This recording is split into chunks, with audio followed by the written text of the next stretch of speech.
I'm Lauren Wallace. I'm the K-12 Education Specialist here at the Charlotte Museum of History, and I am currently standing in the study of the 1774 Alexander Rock House. Now, this room right here is where Hezekiah Alexander is going to spend a lot of his time. Now, he is a very prominent gentleman here in Mecklenburg County, and he has 3 different jobs. His first job is that he is a blacksmith. So I want you to think about anything that could be made out of metal. We're talking door hinges, door handles, even the nails in the floor. He's going to make those as a blacksmith. Additionally, he is going to be a farmer. So this site that we're standing on today is about 8 acres of what was once a 600-acre farm. Now here on this property, Hezekiah is going to be raising a lot of cattle. We've got lots of dairy. He is going to have things like ducks. He's going to have things like guinea fowl. They're basically spotted chickens. He's going to be growing corn and probably some tobacco as well. We also know he's got a nice collection of apples that are growing here. Now this room that we're standing in here though is actually Hezekiah's study, as I said, and this is going to be where he's going to be working on his 3rd job. That is Hezekiah Alexander the magistrate. Now think about everything that your local government does today. Making sure there are roads, making sure that our laws are enforced. He's going to be doing that. And even 245 years ago when this house is completed, you do in fact have to pay taxes. And Hezekiah Alexander is going to be a big part of making sure that those taxes are actually paid.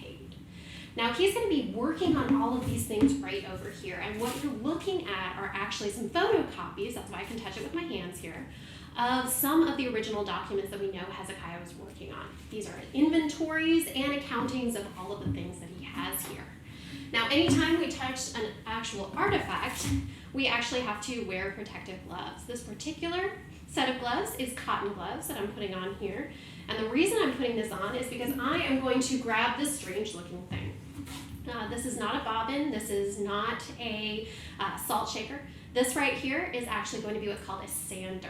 Now these documents right here are going to be written using a quill pen dipped in ink, and you're going to write on this. Now if you've ever written with a fountain pen, you've seen what happens if you accidentally, touch it with your hand. It's going to smear everywhere. What we're going to do is we actually would take the sander, you're going to sprinkle it on top, and it is going to go and suck up pretty much all of that moisture, meaning that I'm going to make sure that my letters and my documents are going to still be legible. Now if you look closely at these documents, you'll notice that Hezekiah has some great handwriting. He also signs his name Hez Alexander. So Hezekiah is going to be sitting in this room working at this desk. We believe this is actually Hezekiah's desk, purchased in about 1780. And in 1780, things are happening here in Mecklenburg County. But things have been in motion since 1775.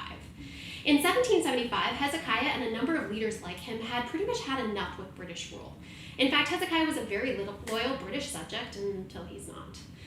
He and a number of leaders here in Mecklenburg County are fed up with taxation without representation, are tired of being told what to do, and are mad that they don't get to have a say in the world around them. And so what they're going to do is they're going to draft something called the Mecklenburg Resolves. Now in this document, they are resolved that every single one of the king's laws are null and void. Imagine that. You have just told the most powerful empire in the world you do not have to listen to them.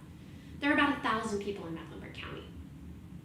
There are maybe about 50 people in the city of Charlotte at any given time, and you have told the most powerful empire in the world you don't have to listen to them. This is terrifying.